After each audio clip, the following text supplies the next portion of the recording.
Hello YouTube, and welcome back to the life of a virtual airline pilot.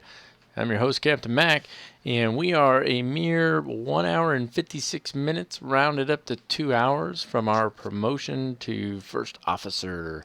And I gotta tell you, I'm pretty excited about this. I'm looking forward to it, and I want to jump right in and let's get this next flight knocked out here. So we've already gone ahead and bid on our next flight. It's Great Lakes Airlines flight 7167 from Page to Phoenix. Let's take a quick look at it. Here we are. It is Great Lakes Airlines. It is the Beech 1900. Guess what? That's right, you guessed it. We're not going to fly the 1900. I am in love with those King Airs, and we flew up here in the King Air 350, and we are going to fly back in the King Air 200. I figure, why not? Weather information is available, of course, and we've got our dispatch information down here as well. And I started to put together a tutorial on advanced flight planning that involves this dispatch system a little more intricately, so look for that to show up on the channel here soon, and hopefully you'll have some better information on that. And chart for Phoenix, we're not going to need it. We've got an EFB, we're going to use that. So we've got everything we need from here, which means, you guessed it, let's jump on over to ACARS, get things set up, and get this flight on the way.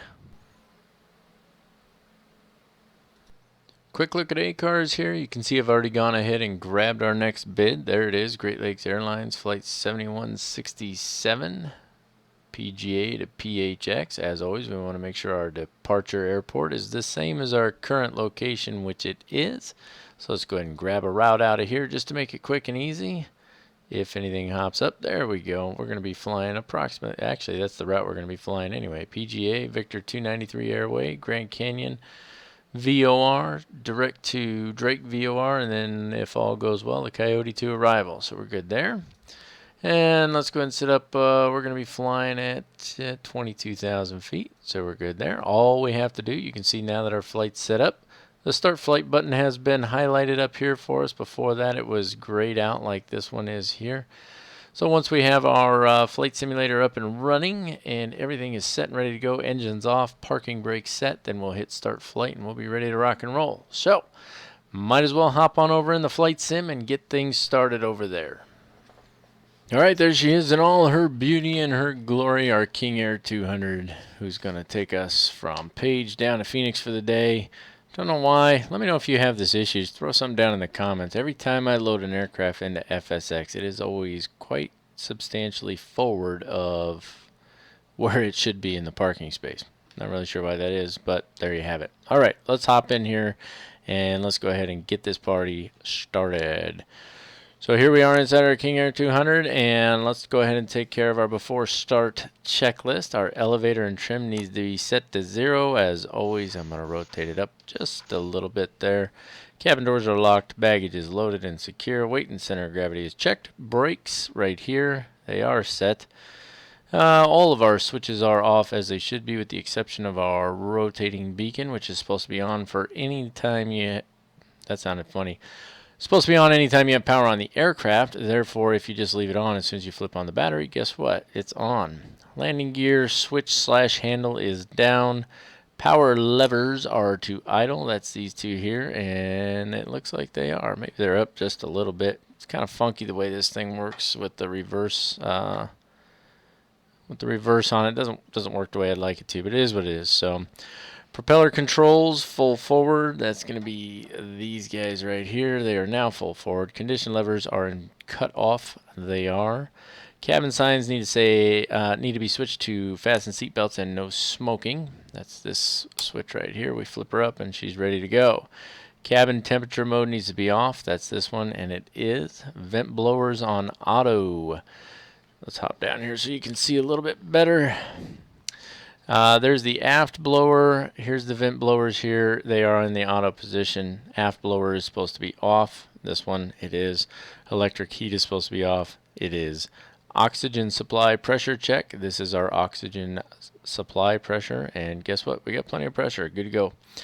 Now we hop on over here and we take care of that fuel check. The fuel firewall valves need to be closed. That's these two right here. This is the open position. That is the closed position. Standby pumps need to come on and we listen for operation. There's one.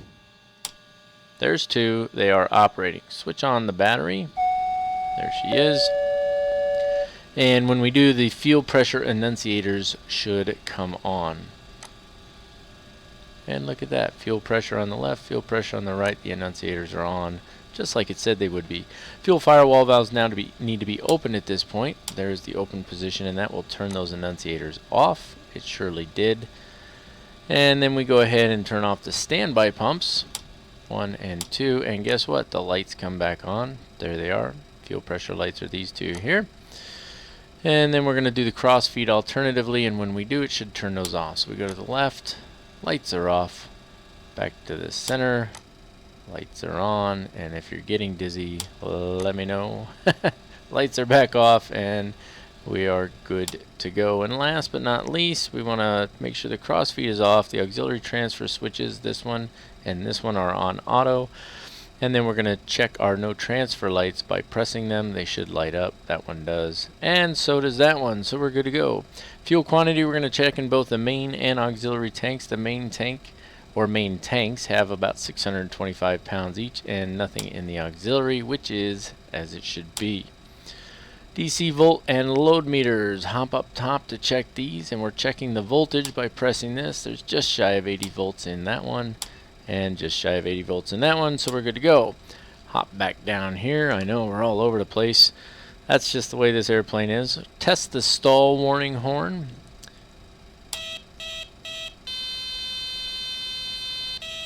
If it annoys you, it's working. Fire detectors and fire extinguishers test. We've been through this many times, and for whatever reason we can't get it to test right, or I don't really know what the test is, but it's not pushing these, I'm certain of that. In fact, I talked to my friend the other day. We call him Dispatch. He is a real King Air pilot, and I forgot to ask him about that. So hopefully he'll take a look at this video and leave something down in the comments. Back to you, Dispatch. Okay, annunciator light test. These are all annunciator lights here, and these are all annunciator lights here, and we test them by pressing this switch. All of them should light up, including the blinking lights on the left and right, which they do.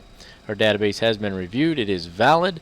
It is the proper cycle number, and guess what? Our rotating beacon switch is on, which means we're ready to go ahead and start the engines. We're going to hop right on into it here, and I'm just going to talk you through it as we go instead of telling you beforehand. So we're going to go ahead and we're going to start with the right engine ignition switch. There she is. You can hear the engine spinning up already. We're looking for 12% or higher on the N1, which we have. Move it to low idle as soon as you get it. And then once she goes past 50% here, and there we go. We go ahead and turn that ignition switch off, and the auto switch can come on. Now we're going to monitor our engine temperature up here. We're going to keep an eye on our torque just to make sure it doesn't over torque itself. And then of course we want to look at our oil pressure, which is this one here. Tell me that engine didn't just cut out. That was a little weird, wasn't it?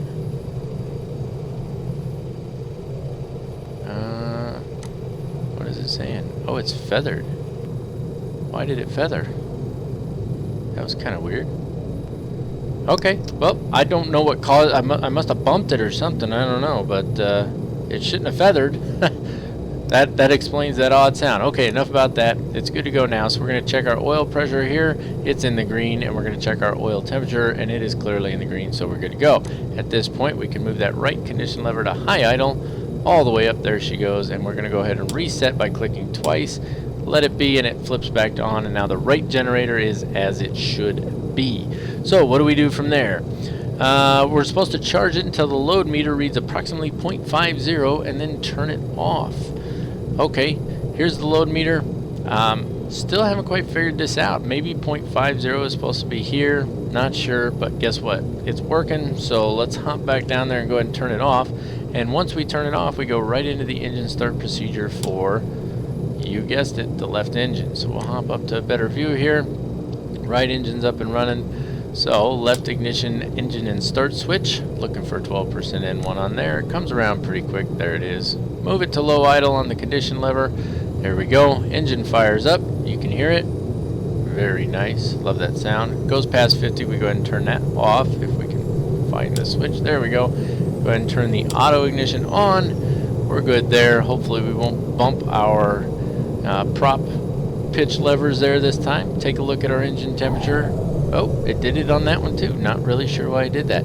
You know, we've done this startup procedure, what, 100 times now? Well, not really 100 times, but we've done it plenty of times, and I've never had to do that before, so I'm not really sure why it did that on both times. If I did something wrong in the startup, I don't know what it is. So, yeah, somebody let me know if you know what that is. Anyway, take a look at our oil pressure here. It's in the green, and our oil temperature is in the green, so we're good to go on those. So now both of our generators can be reset and then turned on. Close that. Whoa, that just turned them all off, didn't it? You know what? On the 350, you can flip that cover down, but apparently you can't do that in this one. So, okay, we're good to go on that. So we have started our engines. Now at this point, we can go ahead and bring this right condition lever back down to low idle. And that is it for our engine start procedure. And we can go right into our after start / before taxi procedure. The first thing we want to do on this, and I wrote it in here, is turn on the left and right engine anti-ice because they're required for all ground operations. We're going to check our DC voltage and load meters. Not really sure what we're looking for. The load is not very big. That's good. The voltage is plenty high, so I'm assuming that's all we need to know. So we'll hop back down over here. Let's flip on the avionics master switch. That's this one right here. Come on, there it is. Lights are as required. We're going to need taxi lights as we pull out. We're going to need nav lights, recognition lights, and strobe lights. We don't need the tail floods. It's daytime, so we're good there. Cabin temperature mode, it says as required. The easiest thing to do here is just stick that on auto. So click it on over there to auto. We're good on that. Instruments have been checked, brakes have been checked, and we are ready to rock and roll. We can taxi out at this point, and then when we get out to the runway, we can go ahead and do our before takeoff checklist. So, as always, I'll do my last minute checks here real quick, make sure everything's good to go and where I want it to be, and then I will come back here to you and we will taxi this aircraft out. Alright, all the last minute checks are done. As you can see, I've gone ahead and pushed back the aircraft already. That was for your convenience. The less time you have to stare at me doing silly little things, the less likely you are to get bored with my videos. It's a good theory, right? Okay, so I'm going to try using track IR5 again. Yeah, it's, I don't know. I'm not feeling it, guys. But we'll give it a shot anyway, at least for the taxi out here. So, yep, every time I even look at my keyboard, it's going to do that. So, alright, so brakes are off. We are ready to rock and roll. Let's go ahead and start pulling this thing out. I'm not going to make you watch the whole taxi here. I'm just going to get started on it. If we can get the airplane moving. Maybe. Doesn't even seem to want to move. That's one thing I've noticed about this aircraft, is it really takes some work to get it going sometimes. I mean, once you get it going, you're great, but just for, you know, your information, some of you may already know this, your view in the aircraft, you know, if you were really sitting in this airplane, your view is probably going to be right about there. Because you can just look with your eyes to do that. You don't have to move your whole head like we do in this, right? So in the real aircraft, your view, you know, you might be sitting just a little lower, but this would be your actual view here, and then you would just glance your eyes down if you need to see anything. Of course, we can't really do that with track IR, and that's one of the things I kind of dislike about it. So anyway, I'm going to go ahead and taxi on out here. I'm not going to make you watch the whole thing. We'll be at the end of the runway here shortly. We'll do our before takeoff checklist, and we'll be ready to rock and roll.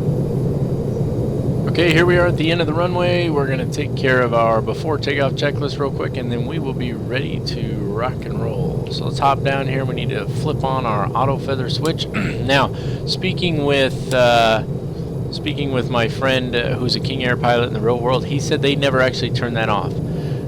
Their SOP for their airline is that switch stays on, so it's sort of a you know, do as you will kind of thing if you think about it for a second. So the checklist I have tells me to turn it off during our climb phase, or our climb checklist, but I could actually leave it on if I wanted to. So just something to think about.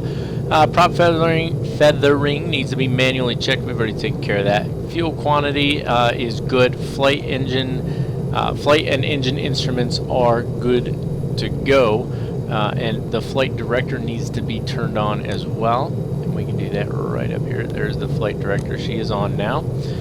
And bleed air valves need to come open at this point. That's actually we had an enunciator warning over there. while we were taxiing, if you notice it, there's the bleed air valves right there, and you can see the pressure changing over here. Annunciator lights need to be extinguished or considered. So, let's see, left and right bleed airs, it showed they were both off, even though we had them open at that point. Now they are in the on position. Left and right engine anti-ice are supposed to be on, and left and right engine ignition switches, the auto ignition switches, need to remain on, because that's the way I want to do it. There's nothing up top, so we are good on those. Transponder, let's hop over here real quick. The transponder needs to be checked, and we're going to fly with the code 1200. I'm going to pop this open here for you. There's our transponder code 1200. Ice protection as required. The only ice protection we're going to have is the left and right engine anti-ice. We don't need anything else. Engine auto ignition is as required. Basically, the as required means what is your airline's SOP. PFD altitude and heading are good. GPS position is good. There is no LOI indicated right here on our PFD primary flight display. Thank you very much. We do want to change our. We are going to fly GPS, but if we click the OBS here, I'm sorry, the CDI, we can change between VOR1, VOR2. And GPS. We're going to be flying via the Garmin 1000 GPS, so that's where we want it to be set. And other than that, we're good to go. I did add this in here finally, landing lights and flaps. So there's the landing lights there. Flaps you can see down there, they need to go to the first setting, which they are now. And other than that, everything is as it should be for takeoff. So all of that being said, let's go ahead and pull this sucker out and let's get going, shall we? Come on. Remember, I was telling you in the when we were flying up here from Phoenix, I was telling you how the engines, they take a little longer to spool up. It's not instantaneous. I had those throttles in there for a good, 3 or 4 seconds before the engine started to spool up. You may have noticed that I turned track IR off. I don't know if I mentioned that already or not. We're not going to use it. It just doesn't suit me well in these small aircraft. So. Short runway here, a little tiny bit of chop, not sure why, but let's not worry about it too much. Let's just get this bird in the air. Bring those throttles up. Remember, we don't want to over torque our engines, so we will not be going quite full throttle here. Our rotation speed is about 92 to 94 knots, and as always, we'll try desperately to keep it in the middle of the runway. We'll see how good I do. I know that from a viewpoint, technically that would look like we're a little right of center there, but there's our rotation speed.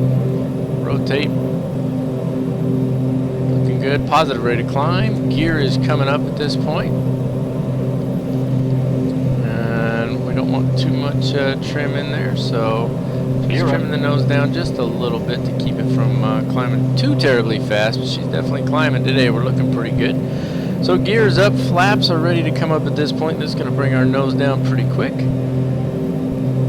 That's alright, we just want to make sure she doesn't dive at the ground all of a sudden, so we can bring in just a little bit more trim there. Yaw damper needs to come on at this point. Take a look over here, and there's our yaw damper. Yaw damper's looking good. Climb power, we'll set that in just a second. Let's go ahead and let's take care of our autopilot here. So we get the autopilot running. We did not set our altitude in advance, so now we need to set our altitude here. We're going up to 22,000 feet. There's 21.5. Come on. 789. There's 22 right there. So we can do altitude. And then we'll set it with vertical speed. Turn the autopilot on and the nav on. It should start flying the GPS here for us. And let me pop this guy up here real quick. And let's turn the flight plan on so we can actually take a look right there. And what do we got there? It's got us taking off, and I have no idea where that has us heading. Boy, I tell you what, I run into some issues with this sometimes, don't I? Let's go into heading mode here, and it's going to go ahead and rotate our heading. Let's just bring that all the way around, if it'll let me. There we go. Rotate that heading. Alright, while it's doing that, let's go ahead and set our climb power. We're going to set our propellers to 1800 RPMs, which means we can go ahead and bring those prop levers back a little bit.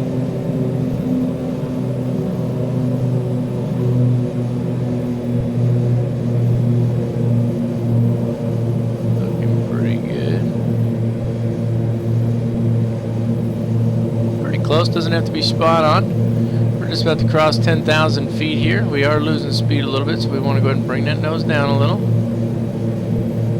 Passing 10,000 feet, Captain. Bring that vertical speed down. Let's turn those landing lights off and the taxi lights off. And vertical speed at 1,800 feet per minute. I like that right now. And the nav is armed, in case you're wondering. You can see our nav switch is armed there. So we'll keep rotating that heading until we get on a good intercept course here. And hopefully, if all goes as planned, we'll intercept that nav line here shortly, and that'll take us straight towards Cliff. Not really sure why this line extends all the way beyond PGA there, but our first waypoint is Cliff. That's where we should be headed to. It even shows us right up here, Cliff. You probably can't see that very well. There we go, Cliff. One thing I did discover, and I'll just go ahead and throw this on there right now, and it is intercepting the nav. If I turn the overhead lights on, is it the overhead lights? It's that one there. That's the one I'm looking for. Okay, so when I turn that on, it actually makes it so that you can see this a little bit better. So I'll go ahead and leave that on for now. Other than that, what else we got? Auto feather off. That's what it says on the checklist. I'm going to leave it on. Why not? That's what my buddy said you could do that. So taxi and landing lights are off. Cabin signs as required. Cabin pressurization, we'll check that. And the aft blower needs to be off. We never turned it on, so we're good to go on all that as well. And we are on our way. So that was a pretty good takeoff. A couple little issues there when we first took off, but that's okay. You know what? I did miss one thing. Prop sync needs to come on at this point. So let's flip the prop sync on, and that is it. We are good to go. So there's nothing left to do until we get up to cruise altitude. When we get up there, we can take a look at our cruise checklist, and we'll go from there. So I'll see you guys in a few minutes. And as you can see, we're coming up on flight level 220, which is going to be our cruise altitude for this flight. So we want to go ahead and start prepping ourselves for that cruise checklist, which we're going to kick off here in just a second anyway. And the first thing that we do is we set our cruise power in accordance with our cruise power tables. Now I want to go ahead and use the 1800 RPM table. One thing I do need to check is my outside air temperature. So if I hop down here, you can see that it's between 10 and 20 degrees, and the tables are basically set up for 10-degree increments. So that being said, we can go ahead and use that minus 10 degrees Celsius table, and we'll use that to set up our cruise power. All right, so what we're looking at here on the table for 22,000 feet is an engine torque of 2,230 foot-pounds when we're running at 1,800 RPMs. We can see we're at 1,805 RPMs, so we can have our torque definitely higher, but we don't want it to go too high. We don't want to over-torque the engines. They over-torque at about 2,240. So what I can do is I can go ahead and bring in a little bit of throttle here, and what I'm looking at right now is that torque. And in case you're not sure where that's at, this is our torque right here. So I want to get this around 2,200 pounds or 2,200 foot-pounds. That's what I'm trying to do right now. So we're going to just go ahead and advance those throttles forward until we get to around 2,200 pounds or full throttle, whichever comes first. And that right there is full throttle. So at 22,000 feet, for whatever reason, she's only going to give us 1,972 foot-pounds of torque at 1,805 RPM. So we get what we get, right? So not really sure why the tables are set up the way they are. I mean, if the aircraft is capable of running higher torque, or not capable for that matter, I don't know. I'm a little confused by that, but it is what it is. So enough said. Engine instruments have to be monitored, of course, and then of course we'll monitor our fuel gauges. Now in this case, we don't have fuel in the auxiliary tanks, so we're going to monitor our primary fuel tanks or our main fuel tanks to make sure that we have fuel flowing out of them evenly, and of course to make sure we don't run out of fuel. If we had fuel in the auxiliary tanks, we'd be monitoring those first, and then when they run down to just about zero, then we'd flip on over to the main tanks. I think that makes sense to everyone, so we're going to go ahead and cruise along here, and when we get to top of descent, which won't be all that long, I'll be back in touch with you.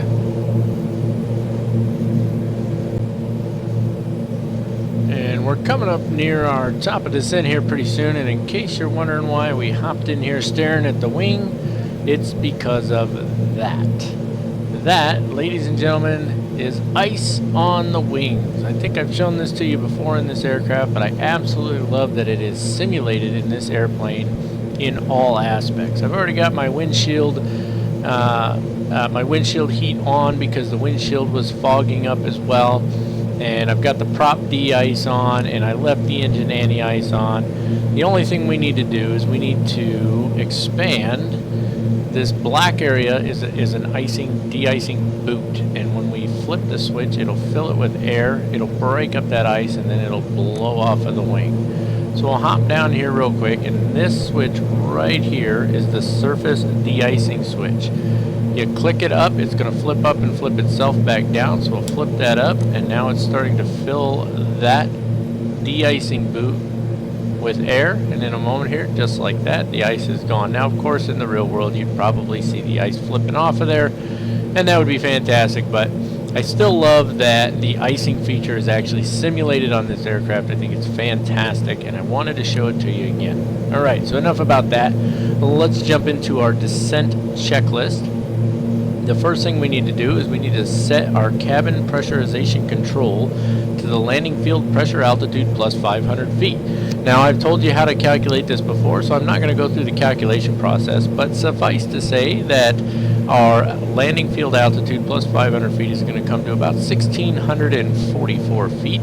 So that's what we want to set this at, so we can round it up to 1,700 feet. That'll be just fine.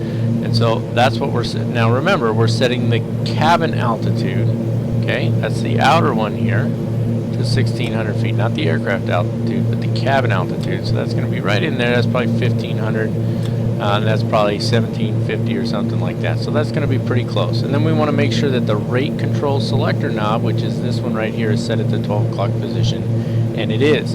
The altimeter needs to be set, but that will not be set until we pass below 18,000 feet, which won't be for a few more minutes here. The windshield anti-ice is as required. In our case, it's going to stay on because we've been experiencing icing conditions. So we're going to leave it on, and it tells you to leave it on normal or high well before the descent if you're going to be descending into warm or moist, or into warm and moist air to aid in defogging of the windscreen. So that's good. And then the power will be as required to give the desired rate of descent. I want to descend at the speed we're going at right now. That's what we're going to do. So we're going to use the flight level change mode. So what we'll do is we'll change our altitude first, scroll this down, and our initial descent altitude is going to be to, come on, where are you at? There it is. It's going to be to 4,000 feet. That's where we want to be as we start our approach. So we're going to start with that. We'll hit flight level change, and then all I need to do is back off the throttles a little bit. You'll see if you watch the torque, you'll see the torque start to come down as I back the throttles off. It'll take a second. There it goes. Now it's coming down, and what will happen is as the aircraft slows, it will start to descend to try and maintain 209 knots. So you can see that our aircraft is slowing at this point, and it's already begun to start its descent. So I will use my throttles to adjust how quickly I want the aircraft to descend. If it's descending too fast, like right now, it's taking a quick dive, I could always add a little throttle back in, and what the aircraft is going to do is try and maintain 209 knots. And that is your descent checklist, ladies and gentlemen. So with that being said, we'll take one more look, make sure we don't have any more ice. We don't. We'll keep an eye on that as we descend, and I will see you when we're on approach. Coming up quickly on our turn to final approach here now, so we want to go ahead and take care of that approach checklist. We want to check our pressurization, which I've already done. Cabin sign is still on. Auto feather switch, we never de-armed it or disarmed it, so it's still armed. Flaps are set to approach setting, which they are down there. Landing gear needs to come down. We're actually not going to put the landing gear down until we're on final. Landing and taxi lights on. It says as required, but they should be on. Prop sync needs to come off at this point. There it goes. And then once landing is assured, we'll go full flaps. The yaw damper will come off if we take the autopilot off, and of course we'll make sure our prop levers are full forward. Now as we're coming up on this turn here, just a shade over 3 miles, I'm going to increase my speed just a little bit because I don't want to drag this out, but I've gone ahead and tuned in the ILS frequency of 111.50, as you can see here. And I've tuned it into both sides of the nav1 frequency because last time I messed it up and I wasn't sure which one was supposed to be active and which wasn't, and it didn't work right. But what I'm hoping will happen this time, and it has happened before, I've seen it do it, let's just back that torque down just a little bit, is it should automatically go into the approach mode. So we'll see if it does that here shortly, and if it doesn't, then we'll take care of it ourselves. Shouldn't be too big of a deal. And we got the torque back down just a little bit, so that's good. So I'm just watching to see, I want the aircraft to go into approach mode on its own. It's done that for me in the past. We are a little ways out from the ILS at this point. So what I think I'm going to do, instead of dragging out the videos, I'm just going to go ahead and pause here for a minute, and then when I'm getting really close to the ILS, hopefully I'll hop back on before it does it. But I'd like you to see the automatic switch from GPS mode to approach mode. So we'll be back here in just a second. Okay, we're getting really close to where the aircraft should intercept the ILS on its own. So, boy, that cough is getting ridiculous. Excuse me one second. That's better. Okay, so we should be able to intercept the ILS here momentarily. If the aircraft is not intercepted on its own, then I will go ahead and take control of the aircraft and do this, fly this approach myself. But I'm really just trying to get used to this aircraft and flying an ILS approach with it. So I'm really hoping it does it here shortly. And let's see, it should do it right about now. And it doesn't appear to be doing it. Oh, wait. Making a turn. Nah, it's still flying the GPS though. It's not flying the approach. So let's hit the approach mode. And oh, I know why. I know what I did wrong. Change the CDI to localizer 1. Well, last time it did it for me though. You may or may not remember that. Anyway, okay, that's not going to work for us. So we're within the glide slopes. We're going to go ahead and bring the landing gear down. Full flaps. And the autopilot and yaw damper are going to come off at this point. We're going to go ahead and let the aircraft descend. We're going to watch that speed closely now. We don't want the speed to get too low. We are a little high, so I'm going to let the aircraft descend. Back the throttles off just a little bit. Bring in just a little trim there, and we're going to hand fly this approach all the way in to runway 7 left, which we're just a skosh right of it here. And we're still high, so I'm going to just let the aircraft keep descending. And that's just the altitude alert. It's letting us know that we're within 1,000 feet of our chosen altitude of 4,000 feet. Of course, we're below it at this point. So, and we'll just hand fly this approach. So, there's a little thing I found over here. Let's just look real quick.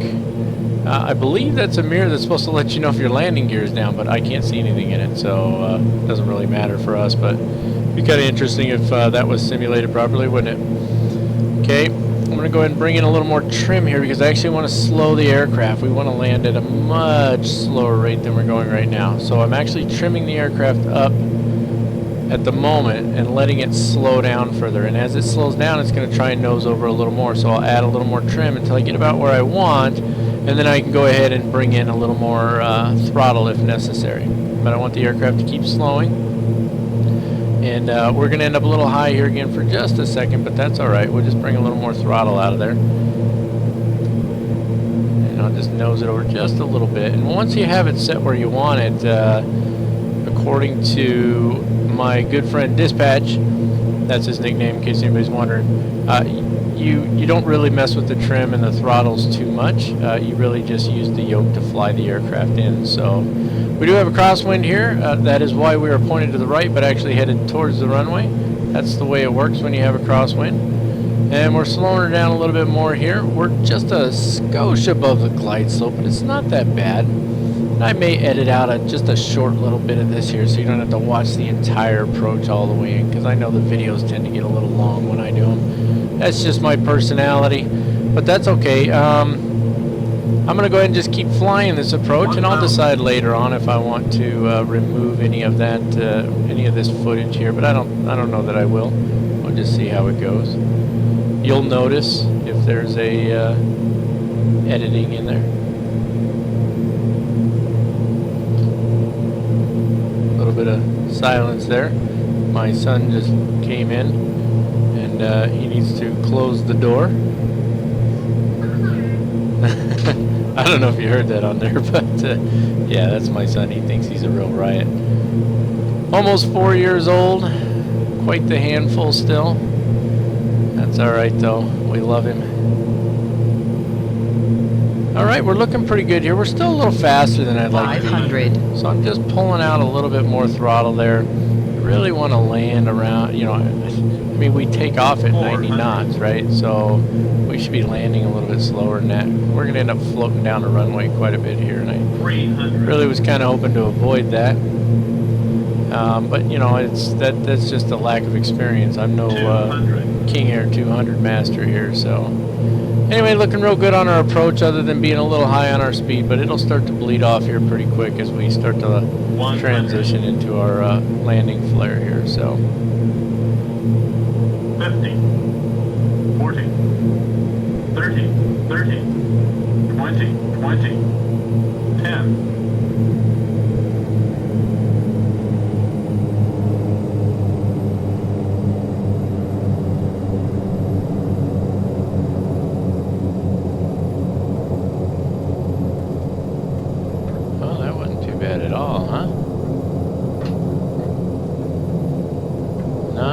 Shabby at all. Bringing in a little reverse on the thrusters there. Just trying to keep her centered. Pull that reverse out. And nice and easy on the brakes here. Well, we're going a little quick for that turn, but we're not doing too bad here. Not too bad overall. That was one of my better landings in this aircraft. I'll go ahead and bring those flaps up at this point. Take a quick look. We need to hang a left here. So that's what we'll do. There's the beautiful tower at Phoenix Sky Harbor. Right next to Terminal 3. We need to go down just the other side of the building you're looking at right now. And the parking area for Great Lakes Airlines is over there. So let's go ahead and bring those throttles forward a little bit. And as we start to spool those engines back up, I can turn those landing lights off. Looking good there. Flaps have already been brought up. Just waiting for a little throttle to come in here. And I'll go ahead and taxi this aircraft back. And I won't subject you to the taxi here. It'll probably take about 4 or 5 minutes from where we're at to where we need to go proper. So I'll hop off for a minute and I will see you again momentarily when we do the shutdown checklist. Oh, you know what, real quick, we didn't do the after landing checklist. We got to do after landing checklist, don't we? Landing and taxi lights are supposed to be as required. That's done. Ice protection needs to come off at this point, so we can hop down here and we can windshield anti-ice. I turned all that off. We didn't need it anymore on the way down. Engine auto ignition can go off at this point, which is these guys right here. Turn it off, turn it off. Looking pretty good. Electrical load is good. Trim is set and flaps are up. And with all of that said and done, I will see you back here in just a minute. Here we are in a nice, comfy, cozy parking space. I'm sure some of you will probably see the lines here and say, well, you're not parked properly. Actually, I beg to differ. I am parked properly. The lines are placed improperly on this particular scenery. And I only happen to know that because, as I've said in the past, I do happen to work at Sky Harbor, and I've been out there and the lines are in the wrong position. So enough said about that. That's okay. Let's go ahead and take care of our shutdown and securing. The parking brake needs to be set, which it is. Avionics master switch needs to come off, which it now has. Auto feather switch goes off at this point. Light switches all need to come off except for, you guessed it, rotating beacon. It's got to stay on because there's power on the aircraft, right? Cabin temp mode needs to go off. Let's hop over here. There's the cabin temp mode, and I know there's just a little chop there. I apologize for that. I don't know why I'm getting chop on this scenery all of a sudden. I was getting, while recording, I was getting 25 frames per second before, and now I'm at like 17. So, 'tis the nature of FSX, is it not? Light switches all off, cabin temp mode off, vent blower on auto. They are already there. Radiant heat needs to be off. I don't know which one's supposed to be radiant heat. Never have found that one. So not worried about that. Battery is charged. I checked that. ITT, if it's stabilized for 1 minute or longer, which it is, even though I know they're a little bit different, which I always, oh, there's why. I was going to say I find that odd, but it's that little glitch in my throttles there. For whatever reason, that little glitch makes one of them, on this particular aircraft, one pop forward and the other stay back when I pull the throttles all the way down. Alright, so we want the ITT stabilized, which it is at this point. So the condition levers can come to cutoff now. So we'll go ahead and pull those back to fuel cutoff and then feather the props immediately. Check the voltage on the DC and volt load meters. Voltage is looking good, looking good. You can see that the load has just dropped off of the batteries at this point.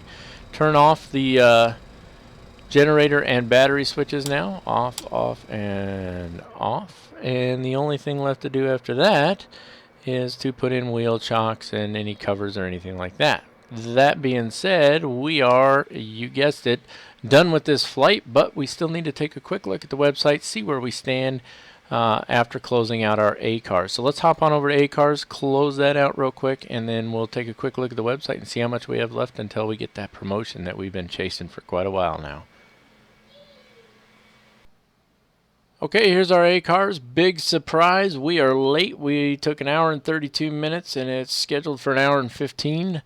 Yeah, I've just gotten used to that at this point. I'm late a lot. I think it just has to do with recording the videos because I spend some of the time talking that I would just be going through the, going through the process if I were doing it without recording the video. But the whole goal here is for you guys to experience this with me. So if we're going to be late on a few flights, we're going to be late on a few flights. That's fine. All of that being said, looks pretty good. It was a very nice landing, minus 53 feet per minute, so we're doing fantastic there. So we can go ahead and end the flight by clicking the end flight button. Now we are going to get a warning that's going to say we're not in a parking space. Watch. It's not parked at a gate. Do you wish to continue? It's parked at a gate. It's just because of the add-on scenery. That's okay. We'll click yes on that. We're good to go there. The PIREP is ready to be filed. Click on File PIREP.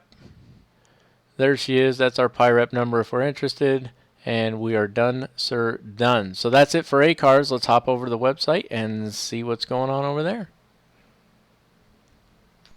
Now brace yourselves. Brace yourselves. This says we have an hour to go, but we actually only have 23 minutes. Technically 24. Remember, you have to go over the necessary number of hours. So we need to go to 20 hours and 1 minute or greater to get our promotion. We have less than 1 hour, folks, and we will finally get that promotion to first officer, and we can start moving into some faster aircraft, move into probably some CRJs and ERJs and whatnot, and start doing some longer flights. And from there, it's just the sky's the limit, pun intended. So I'm absolutely thrilled about that. Just about there. So excited. Let's take a quick look at our pilot report. There it is. Auto approved. Everything good to go. Yep, we were a little late. Flight status was delayed. That's all right. We still got a great profit margin, 60.45%. There's our landing vertical speed. Everything's looking fantastic. We are rocking and rolling. Less than an hour to go, folks. This has been a blast. I'm looking forward to that final flight that's going to take us over the threshold and get us promoted to first officer so we can start doing some new stuff. I'm really excited about it. I hope you enjoyed the video. I hope you've enjoyed all the videos up to this point. Please give me a thumbs up down below, and if you have not taken the opportunity to do so, please subscribe to my channel. The more support I get, the more excited I am about doing these videos for you. With all of that said, until next time, I'm Captain Mac, and as always, keep the blue side up unless you're performing aerobatics with the permission of ATC. Have a fantastic day.